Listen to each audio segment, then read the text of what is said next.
Setiap 2 jam sekali kasus pembunuhan terjadi di Brazil. Dan 92% pelaku pembunuhan tersebut masih bebas berjalan di jalan untuk mencari mangsa lain. Akankah atau mungkinkah kasus yang menimpa anak 6 tahun ini akan mendapat keadilan?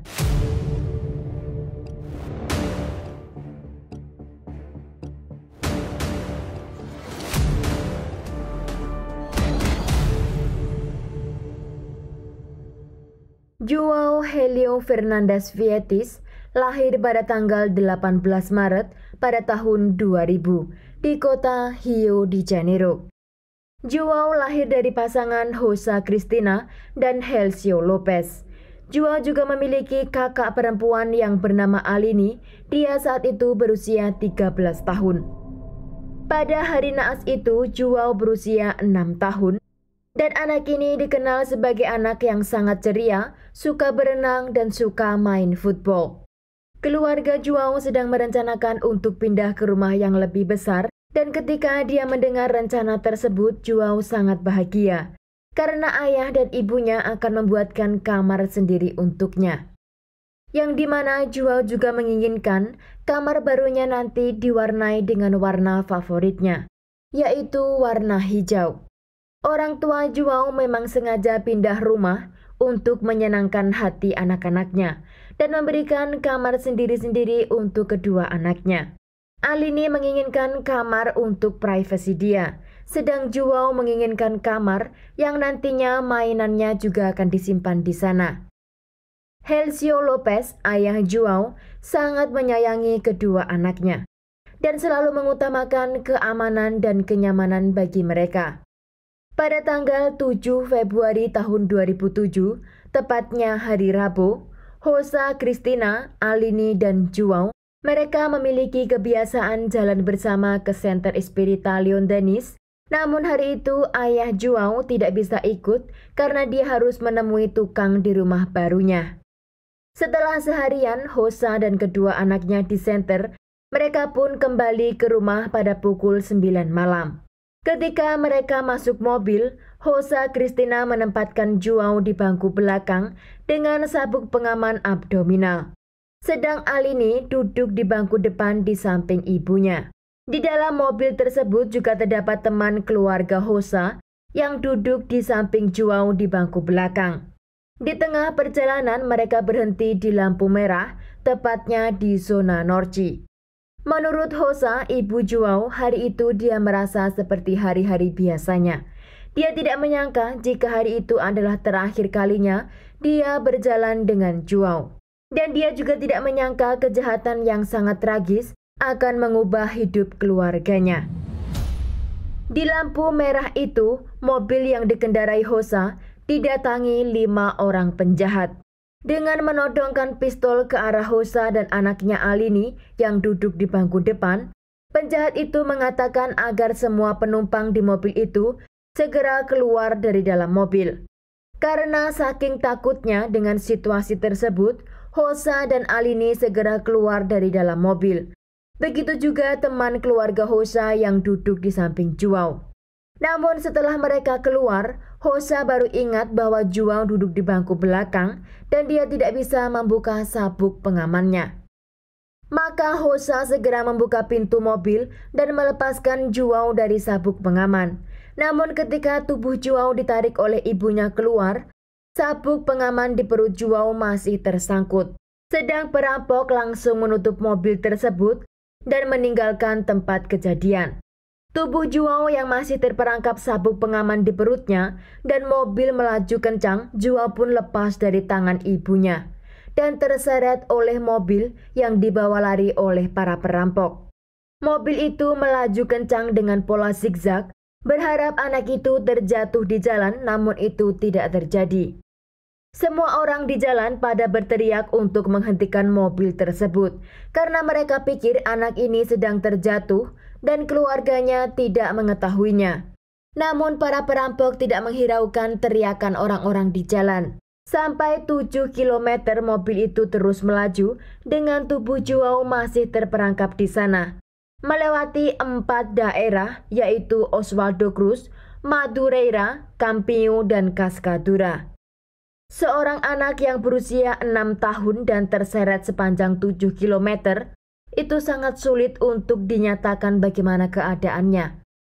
Dan ketika mobil itu melaju kencang di tikungan, di sana ada polisi tidur.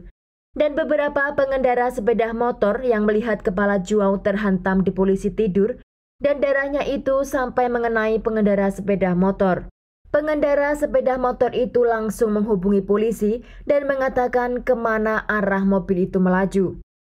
Sepanjang 7 km itu, beberapa mobil yang berjalan di samping mobil João mengira bahwa itu adalah boneka. Sedang beberapa mobil lainnya berusaha menghadang mobil tersebut untuk mengetahui apa yang terjadi. Namun dari dalam mobil, para perampok ini mengeluarkan senjata api dan mengarahkan ke arah mobil yang mendekati mereka. Pemadam kebakaran dan polisi pun mendapat banyak laporan dari jalan raya yang melihat tragedi tersebut. Ada beberapa orang di lampu merah mengatakan kepada perampok itu jika ada yang terseret di mobilnya. Namun para perampok mengatakan bahwa itu adalah boneka Judas, yaitu kepercayaan orang Kristen Ortodok dan Kristen Katolik yang dimana memiliki perayaan untuk menghancurkan boneka Judas yang mereka anggap telah mengkhianati Yesus. Polisi menyusun strategi sambil mengumumkan apa yang terjadi malam itu ke seluruh kota untuk menelusuri di mana mobil tersebut berhenti. Ketika para perampok lewat di depan bar sambil menyeret tubuh bocah itu, pengemudi mobil itu melihat ke arah orang-orang di bar. Pada saat itu beberapa orang di bar mengira mereka sedang menyeret boneka.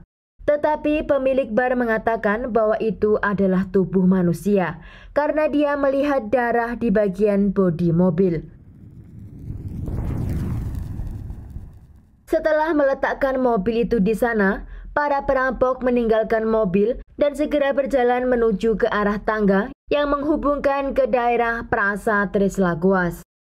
Pada pukul 9.40 malam, pemilik bar dan orang-orang di sana mengecek apa yang sebenarnya mereka seret. Ketika mengetahui itu adalah sisa tubuh manusia, pemilik bar langsung menghubungi polisi. Tidak lama kemudian mereka mendengar kabar bahwa ada bagian tengkorak anak di jalan raya Cerqueira d'Altro. Karena keadaan tubuh João yang tersisa di mobil itu hanya dari leher hingga kaki saja. Bagian atas kepala sudah tidak tersisa, terseret sepanjang perjalanan. Ternyata mobil itu terjebak di gang buntu dan para perampok itu meninggalkan mobil tersebut di sana karena tidak ada jalan lain. Jika mereka balik ke arah dari mana dia masuk, pasti mereka akan berpapasan dengan polisi yang sedang mengejarnya. Maka mereka putuskan untuk meninggalkan mobil tersebut di sana. Polisi setelah mendapatkan mobil dan tubuh João, kini mereka mengejar para pelaku perampokan. Polisi akan memberikan imbalan sebesar 2.000 reais kepada sesiapa yang memberikan informasi tentang keberadaan kelima perampok. Imbalan itu kemudian dinaikkan menjadi 4.000 reais. 18 jam setelah perampokan, karena berita kasus tersebut telah menjadi opini publik, polisi militer mulai menangkap mereka yang terlibat. Pertama, mereka menangkap Diogo, dia berusia 18 tahun. Dia diserahkan ke polisi oleh ayah kandungnya, yaitu seorang penjaga pintu yang bernama Quelginaldo. Diego berjanji untuk bekerja sama dengan polisi dan dia mengatakan bahwa Ezekiel juga ikut dalam kejahatan tersebut. Polisi pun mengamankan Ezekiel yang saat itu berusia 16 tahun. Dia bertindak dalam kasus perampokan itu dengan menodongkan pistol ke arah Rosa Cristina. Setelah itu Ezekiel duduk di kursi penumpang belakang. Menurut penyelidikan, Diego Nascimento da Silva menduduki kursi penumpang depan. Polisi tidak lama kemudian menangkap tersangka ketiga, yaitu Carlos Eduardo Toledo Lima. Dia berusia 23 tahun dan dia adalah pengemudi mobil rampokan itu. Carlos Eduardo adalah saudara laki-laki Ezekiel. Pada malam harinya, polisi menangkap tersangka keempat yang bernama Thiago de Abreu Matos. Dia berusia 19 tahun. Menurut polisi, Thiago bersama elemen kelima yaitu Carlos Roberto da Silva yang berusia 21 tahun. Mereka membawa pencuri ke lokasi kejadian di lampu merah, sedang mereka bertiga mengendarai mobil curiannya. Thiago dan Carlos Roberto mengendarai mobil taksi milik ayah Thiago. Kelima tersangka telah diamankan polisi. Mereka semua adalah Carlos Eduardo, dia berusia 23 tahun, Diego Nascimento, dia berusia 18 tahun, Carlos Roberto, dia berusia 21 tahun, dan Thiago 24 tahun, juga Ezekiel, dia masih di bawah umur, yaitu 16 tahun. Setelah kelima tertangkap, anak yang di bawah umur bernama Ezekiel ini, dialah pelaku penodong ke kaca mobil Hosa Cristina, namun setelah dimintai keterangan, ternyata pistol itu hanya pistol mainan. Pada tanggal 30 Januari tahun 2008, 4 dari kelima terdakwa kejahatan itu dihukum karena perampokan. Carlos Eduardo Toledo V divonis dengan hukuman 45 tahun penjara. Sedang Diego Nascimento da Silva, dia mendapat vonis selama 44 tahun dan 3 bulan penjara. Carlos Roberto dan Thiago masing-masing divonis dengan hukuman 39 tahun penjara. Sedang Ezekiel divonis selama 3 tahun penjara karena dia masih di bawah umur. Dan pada bulan April tahun 2011, Ezekiel dinyatakan bebas. Namun pada tahun 2012, dia tertangkap lagi karena memiliki senjata api dan menjadi bandar narkoboy. Setelah tertangkap, tidak lama kemudian dia dibebaskan lagi, namun ketangkap lagi pada bulan Mei tahun 2019 lalu atas dakwaan pencurian dan kali ini mendapat hukuman selama 26 tahun penjara. Jasad João dimakamkan di pemakaman Jardim da Saúde di Sulasap di zona barat. Sebelum dimakamkan, dia disemayamkan di rumah duka KPLC di pekuburan yang sama. Penyebab kematian João adalah trauma di kepala atau pukulan tumpul dan laserasi otak. Terlepas dari putusan hakim, meski dengan hukuman antara 39 sampai 45 tahun, secara konstitusional, pemenuhan hukuman para terdakwa tidak akan melebihi waktu maksimal yaitu 30 tahun penjara. Keputusan tersebut merupakan tingkat pertama dan oleh karena itu masih dapat diajukan banding. Pada tanggal 12 Februari, wali kota yang bernama Cesar Maya menandatangani dekret dengan mengubah nama jalan dari Praça Tres Lagoas di Cascadura di pinggiran kota menjadi Praça João Helio Fernandes Vietis karena area tersebut terletak dekat dengan tempat ditemukan tubuh João. Menurut wali kota, kehormatan itu diberikan kepada João Helio agar tidak terlupakan. Juga didirikan sebuah taman yang bernama Parque Menino João Helio yang diresmikan pada tanggal 3 Desember tahun 2007 di kota Araruama, Rio de Janeiro di wilayah Lagos. Taman tersebut dibangun dengan luas 82.000 meter persegi dan memiliki beberapa karya patung untuk menghormati João Helio sejak lahir hingga dia berusia 6 tahun.